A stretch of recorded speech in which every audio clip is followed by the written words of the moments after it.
going to take a shot at the street. What's that camera? Polaroid.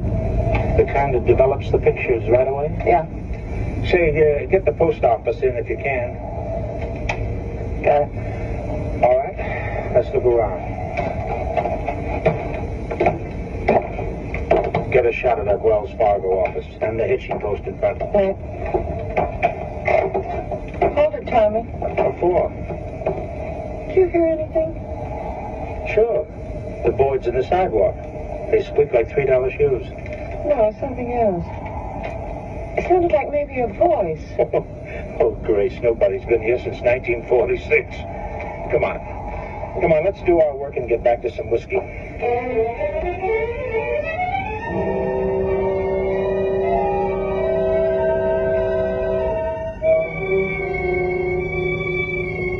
Meanwhile, at the office of the county sheriff, some miles away, FBI Special Agent Taylor has just entered and introduced himself to Sheriff Lou Burnett. Sheriff, the office caught me driving back from another case and said that there'd been a bank robbery. Yeah, 4 men held up the bank at Powderville this morning. Powderville? It's a small town up the highway piece. Oh, I see.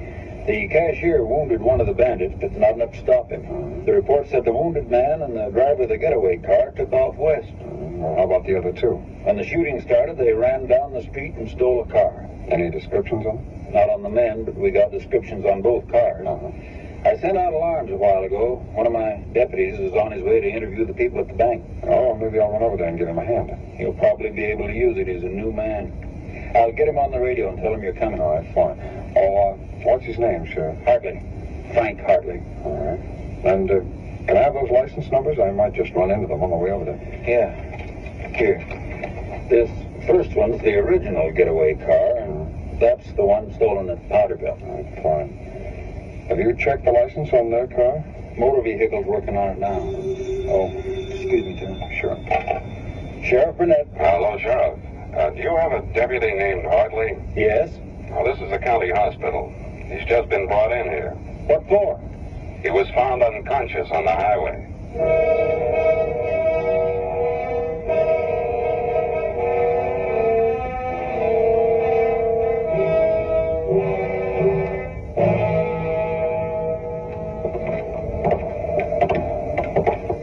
Well, I guess we're almost finished, huh? Let's cross over and get that blacksmith shop. Okay.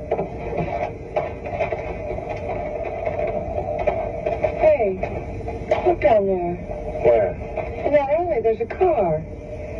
Look at the windshield. Those look like bullet holes. Yeah, I guess they are. Well, what are you supposed to... Oh, honey, who are you, Mrs. Cornball? That's a prop.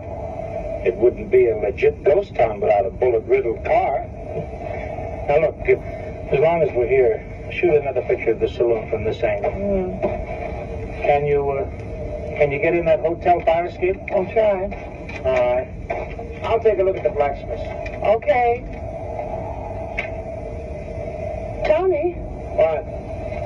Tommy, I got a man in that picture. Huh? He was on the fire escape. There he is, look. Hey, He's running towards our car. I left the keys in it. Come on. Hey, Tommy. Hey! Hey, you! Hey! Get up! Hey! Hey! Oh. Why, that dirty little no good. Not the guy in the car. Who do you think put him up to it? I don't know. Our practical joker, Mr. Sherman. But why would he do... Because it's very funny. We got no telephone, no water, no food, and it's 20 miles to the nearest town.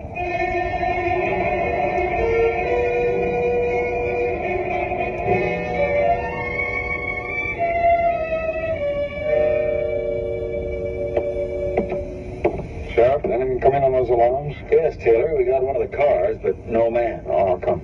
I saw Hartley in the hospital. He told me he stopped on the way to Powderville to help another deputy set up a roadblock. Yeah. Before they finished, a car shot past. It turned out it was the original getaway car. The one with the wounded man in it. That's right. A few seconds later, the stolen car with the other two bandits ran the block. Hartley fired after them, hit their gas tank, and the car ran into a ditch. 2 down, 2 to go. Yeah, not quite. What? Hartley arrested both men and started back here with them. After a couple of miles, they overpowered him, got the keys to the handcuffs, then they dumped him and stole his car. So we're still minus 2 cars and 4 bandits. Yeah, but at least we've got descriptions on 2 of them. And Hartley's getting out of the hospital in a little while. When he does, he'll come in and go over our file pictures. Oh, that's good. Just a minute. Sure. Sheriff Burnett. This is Parker in the wire room. Deputy Hartley's car has just been reported found. Where? The parking lot at the county rodeo grounds. Thanks, Parker. I'll get right out there.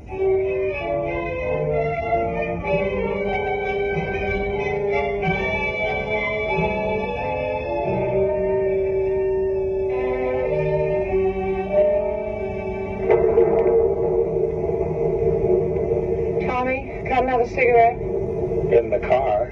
Oh, fine. Oh, that knucklehead Sherman. Those clouds are moving this way. Yeah. Rain's all we need now. How long do you think we'll be here? Till Sherman stops laughing. I don't think this joke's very funny. Come on, Grace. Where? Well, that storm will be here pretty quick. Let's find shelter. We haven't seen a roof yet without holes. The hotel's 2 stories. Maybe the lower one will be safe. That's where Sherman's stooge came from. I know. Tommy, Sherman can't just leave us here. You got a contract says he can't? Let's take a gander at this place.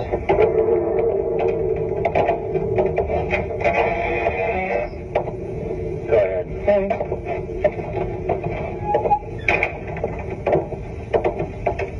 Well, we can always sit on the cobwebs. Hey, What's the matter? look down the corner. There's a man on the floor. There's blood on his shirt. Looks like he's been shot. Wait. Honey, I'll lay the price. It isn't blood, it's ketchup. Huh? Sherman's keeping the joke alive, and we're supposed to fall for it. You think so? Of course. Sure, that's a central casting body. Come on, let's get out of here.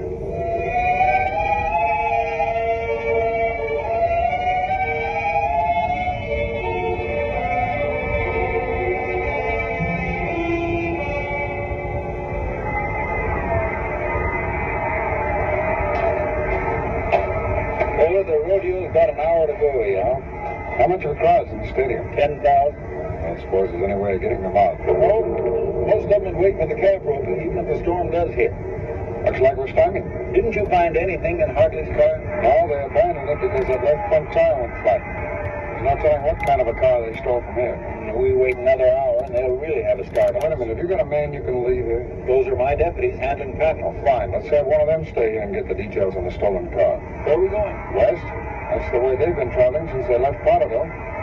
They wouldn't come out this far and then double back with it. Be no point in it. Well, then the rendezvous must be farther up the highway. Let's try cruising, Sheriff, and see if we spot anything.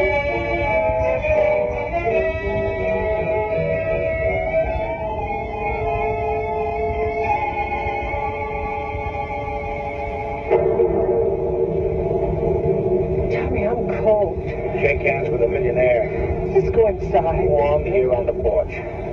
Gotta do something. You want to try walking back to the highway? 18 miles in this, we drown. Now, what else can we do? Sit here. Sherman's conscience has to bother him sometime. He's got a cast iron heart. Tommy, it's a car. Huh? That is a car, isn't it? Yeah. If it was on the main highway, we couldn't see it, could we? No. No, it's headed for here, all right. Hey, that's not my car. Honey, let's not be particular. They're heading right for us. That's all we have to care about. Where? Well, you finally felt sorry for us, huh? Great joke, boys. Great Who joke. are they, Tommy? I don't know. Sherman's stooges, I guess. What are you doing here? Waiting for you. Who are they, Bud? I don't know. Okay, fellas, okay. Come on, let's get out of here. Hold it, mister. Let go of me. Oh, look, boys, joke over. Let's go, huh? You ain't going anyplace. Oh, yes, we are. Come on, Tommy. Stay put. Oh! Now turn around and get back in there.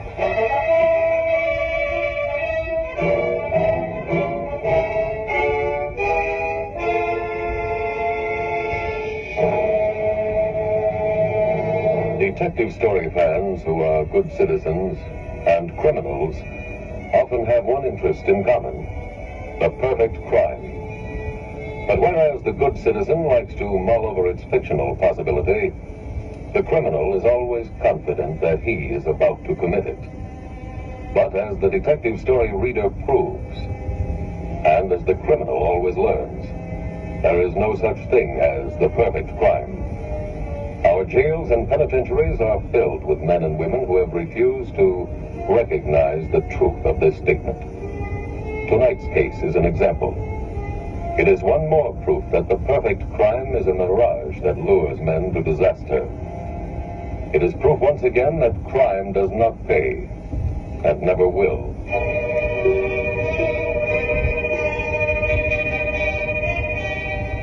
Tonight's FBI file continues a few minutes later as Sheriff Burnett and Special Agent Taylor ride along the highway. Looks like we're out of the storm. Yep. Sheriff, is there anything down this way that's not on the map here? No.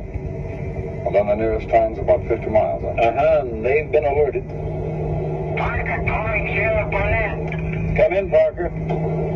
Just got word from the rodeo grounds. The stolen car is a black Ford sedan. License number 77346. It had been parked next to Hartley's.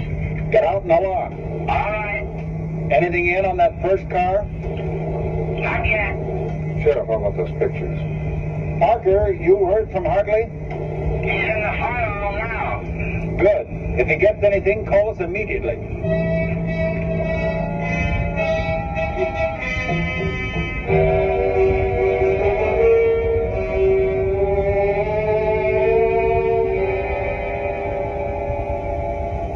Mister, Yeah? is there any food in your car? No. Grace, don't knock yourself out. He wouldn't help us if he could. There's the other one. Why'd you find the money? No. And Chuck just died. Too bad. Told me a couple of things before he went. Kate's got the loot. Load. You tell your wife Pete They're wrong? sticking. Yeah. Tommy, what do we do? Sit and wait. Be in jail. Wait for what? In the last man. I don't know. Well, he's gonna wait in the morning. Maybe the Marines. I know where it'll be. The old Adobe up back of the line. Oh, let's go visit him. Hey, wait a minute. Now, what's bothering you? Well, you just can't leave us here. We'll never get out alive. At least take us back to the We highway. got things to do. We ain't running no taxi. But where you going? The lady's giving me a notion. Get up. Who, me? Both of you. Tommy, he's got a gun. There's no one looking for you two. You drive our car. Where? Any place we got a mind to go. Come on.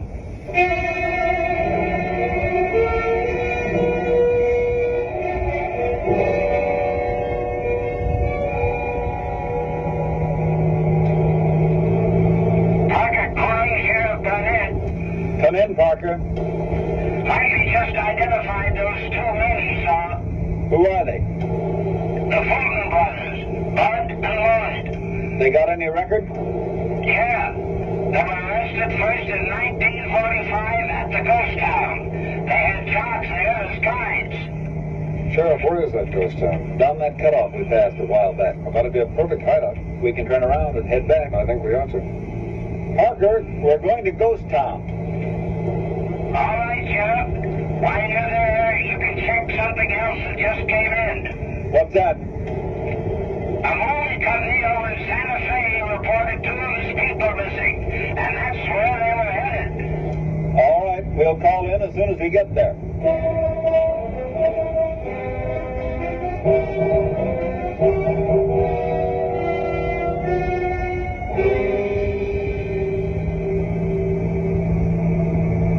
Slow up. When you get by the shack, drive around to the side and stop. Okay. This is it. Lloyd, you go in the front way, I'll go to the back. All right. Turn off that motor. Okay. Give me the keys. Here. You two wait here. We'll be back.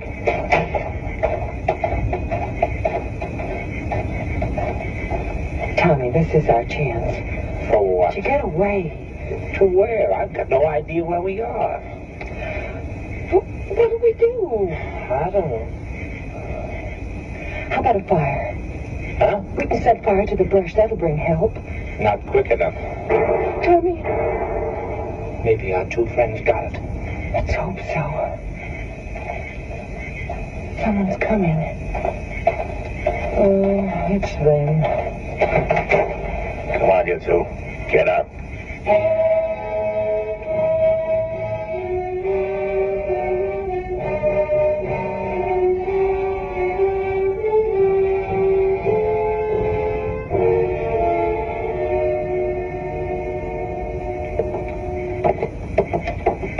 Hey, Taylor, I found a body over in that hotel building. One of the Fulton brothers? No, his name was Chuck Gates. I called in and Parker says he was arrested twice with the Fultons. Well, that identifies 3 out of 4 of the Bennetts. You come across anything? Yeah, the original getaway car's down there in the alley. There's nothing in it, though.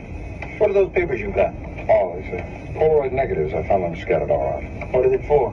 Oh, they're from a camera that develops your picture a minute after you take it, Sheriff. Those movie folks must have had it. Yeah. Sheriff, let's add up what we've got so far, huh? Now, we know the original getaway car got here with Chuck Gates and bandit number 4. Yeah. Gates must have been the one that was wounded coming out of the bank. That's right. All right, the movie people were here and their car's gone. Right. Now, nobody's looking for that car, so if the Fulton brothers got here while bandit number 4 was around, they'd have all left in it with a movie couple driving. Yeah, but then the car stolen from the rodeo grounds would be here. Well, that's just my point. Both cars are gone, so bandit number 4 must have taken the movie couple's car. What do you think happened to the couple? Well, they either went off with number 4 or with the Fultons, and... Hey, wait a minute, Sheriff. Swing your flashlight over here again, huh? Yeah, that way? Yeah, like that. Hey, what is that? It's a Polaroid camera. That movie couple must have left in a real hurry to forget their camera. The last picture's still in here. It's the salon. Let's see. Oh, look, there's a man on the hotel fire escape. Hey, Taylor, let me get a closer look at that. Yeah. I know that man.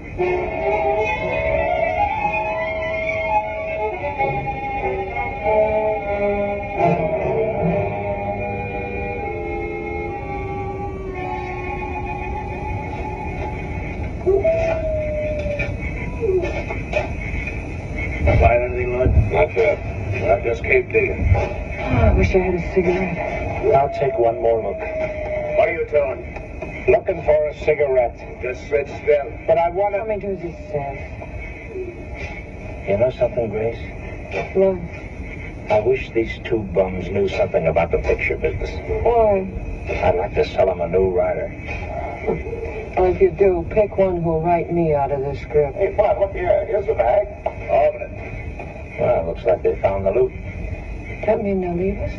I hope so. Yeah, it looks like it's all here, too. Good. What do we do now? Get moving. Yeah, but what about them? I got that all figured. Come on, you two. Get up.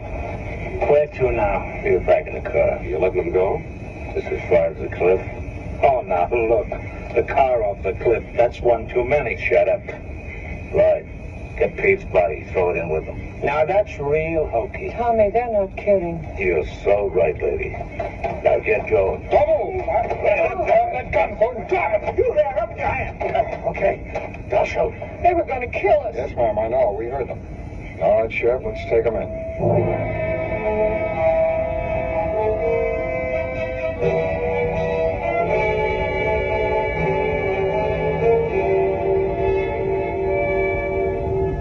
Lloyd and Bud Fulton were turned over to local authorities and prosecuted on a charge of murder. Each received a sentence of life imprisonment. After Sheriff Burnett's recognition of the man in the picture as Pete Lake, the fourth bandit, he and Special Agent Taylor sped to the adobe hut where Lake had been arrested during the previous year.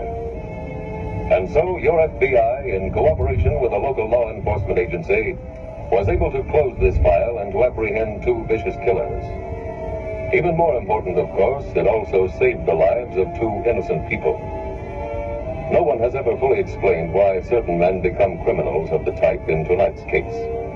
But they have always been an ugly part of the American scene, and so long as they remain, your FBI will continue to hunt them and to make them stand trial for their acts.